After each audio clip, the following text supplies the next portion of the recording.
دوستانو بیا هم ښه راغلاست. په دې ویډیو کې به د اکاونټس په بخش کې د سپلایر بخش زده کوي. د سپلایر برخه چې څنګه یو سپلایر ته اکاونټ جوړولای شو. دا خو تاسو وینئ چې سپلایرز یا کریډیټرز ورته نوشته دي.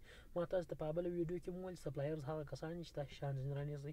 کله چې موږ انټر پر ووهو دلته به د سپلایر صفحه موږ ته راخلاصه شي، خو موږ کوم سپلایر دلته نه لرو. ګوره دا ځای خالي پاته دی، دا رقم. نو رابسو دلته یو بټن ورکړی د الټ اس یا شارټ کټ دی او ورته نوشته کړي چې نیو سپلایر. که تاسو په کیبورډ کې د الټ بټن ووهئ او شارټ کټ او اس ورسره ونیسئ، الټ او اس دواړه پر یو ځای ونیسئ، تاسو د سپلایر د جوړېدو لپاره یو نوی صفحه راخلاصیږي. خو زه دا بټن وهم، خیر دی. راځو دی وایي د اکاونټ نوم ورکړه. سپلایر مثال د خبرې هر څوک چې دی تاسو شیان ځینې رانیسئ د هغه سړي نوم به دلته ور اچوئ. زه وایم چې قاسم.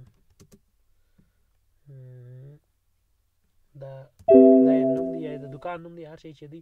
اوپننګ بیلنس بیا هغه کیسه ده چې زړې پیسې یې پر تا باندې دي یا نه دي باندې. دلته کې پیسې واچولې دا پر تا باندې کېږي، دونه چې سر خلاصي ځکه دا سپلایر دی، پر تا باید پیسې باندې. زه ورته وایم چې کابل افغانستان. دا سړی چې دی دا د کابل څخه دی مثال. نورې خبرې پرېږده، دغه د ټلیفون نمبر دی او دا اکاونټ جوړ شو. کنټرول کیو. دا د قاسم په نامه باندې یو سپلایر زموږ سره جمع شو. غواړم بل سپلایر جوړ کړم، دلته به ورته ولیکم یاسین میډیسن ایجنسی. مثال د خبرې دا یو کمپنۍ د موږ کار سره کوو. د دې اوپننګ بیلنس چې دی مثال پر ما باندې دغونه پیسې باندې 100,000 2,00,000 روپۍ پر ما باندې زړې باندې. ادرس یې ور یا مثال د خبرې پاکستان ور یا شی چې ور ادرس هغه ستاسو کار دی. د ټلیفون نمبر یې دا دی. F12 بټن وهو، داسې وکړو. نور کنټرول کیو. ګورئ دا د سپلایر برخه ده. د قاسم په نامه باندې یو سپلایر در سره اضافه شو چې بیلنس یې 0 دی، پر تاسو پیسې نه دي باندې.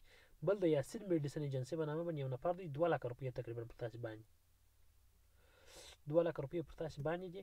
نو دا عیناً لکه کسټمر چې څنګه جوړوي سپلایر هم هغسې جوړېږي. هغه رقم اکاونټ دی. خالي کسټمر ته چې اکاونټ جوړوي په الټ سی باندې جوړېږي، دا شارټ کټ دی. او سپلایر ته جوړوي په الټ اس باندې جوړېږي. یوه خبره ته کوم کوشش وکړئ چې په کیبورډ باندې ځان مخته کړئ، ځکه چې د یو فاینانس یا د یو مالي سیستم سافټویر چې څوک چلوي په کیبورډ یې چلوي، په موس باندې کار نه کوي. خو دلته موس زه د دې لپاره استعمالوم چې ستاسې د پوهې لپاره چې ستاسې د بټنان درڅه ورک نه شي. نو په موس زه کار کولی شم تر کیبورډ، په کیبورډ ښه کار کولی شم تر موس. خو خیر سپلایر مو وپېژندل چې سپلایر څوک دي او څنګه اکاونټونه. دا چې شیان څنګه ځینې رانیسو یا پر مشتري باندې شیان څنګه خرڅوو هغه جلا موضوع ده، هغه به وروسته وایو. د اکاونټ برخه نوره خلاصه شوله. تر یوې بلې ویډیو پورې د خدای په امان.